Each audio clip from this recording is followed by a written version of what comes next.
মৃত্যুর পর প্রথম রাত কেমন হবে? ভিডিওটি শোনার পর আপনার অজান্তেই আপনি কান্না করে দিবেন। কবরে আপনার প্রথম রাত কেমন হবে? ভিডিওটি সবাই শুনে যাবেন। আজ আপনি জীবিত, শ্বাস নিচ্ছেন, কথা বলছেন, হাসছেন, পরিবারের সঙ্গে সময় কাটাচ্ছেন, হয়তো ভবিষ্যতের জন্য নতুন নতুন পরিকল্পনা করছেন, কিন্তু কখনো কি 1 মিনিটের জন্য থেমে ভেবেছেন একদিন এমন একটা সন্ধ্যা আসবে যেটা হবে আপনার জীবনের শেষ সন্ধ্যা? একদিন এমন একটা রাত আসবে যার পর আর কখনো সূর্যোদয় দেখার সুযোগ পাবেন না। আর সেই রাতের পর যে রাতটি আসবে সেটি হবে আপনার কবরের প্রথম রাত, আপনার জীবনের সবচেয়ে দীর্ঘ, সবচেয়ে নিঃসঙ্গ এবং সবচেয়ে বাস্তব রাত। সেদিন হঠাৎ করেই আপনার বুকের ভেতরে শেষবারের মতো হৃদস্পন্দন হবে। পরিবারের মানুষ ছোটাছুটি করবে, কেউ ডাক্তার ডাকবে, কেউ আপনার নাম ধরে কাঁদবে, কেউ বলবে আরেকবার চোখ খুলো, কেউ বলবে একটু কথা বলো। কিন্তু তখন আপনার এবং তাদের মাঝে এমন একটি পর্দা নেমে আসবে যা আর কখনো সরবে না।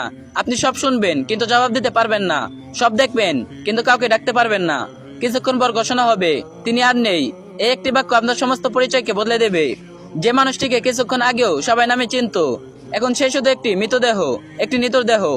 এরপর শুরু হবে শেষ যাত্রার প্রস্তুতি।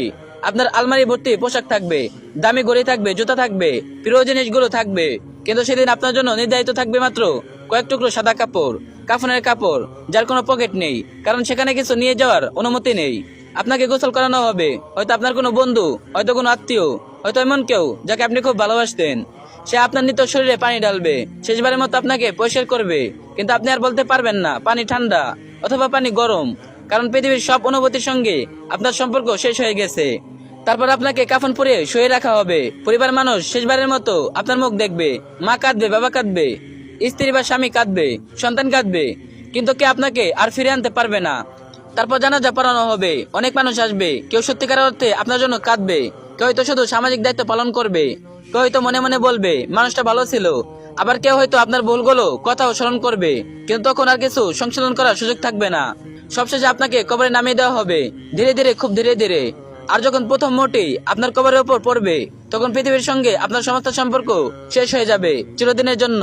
এরপর মানুষজন চলে যেতে শুরু করবে। যে সন্তানের জন্য আপনি জীবন কাটিয়েছেন সে চলে যাবে, যে বন্ধু বলতো তুই না থাকলে আমি বাঁচবো না সেও চলে যাবে, যে পরিবার আপনাকে ছাড়া পৃথিবী কল্পনা করতে পারতো না তারাও চলে যাবে।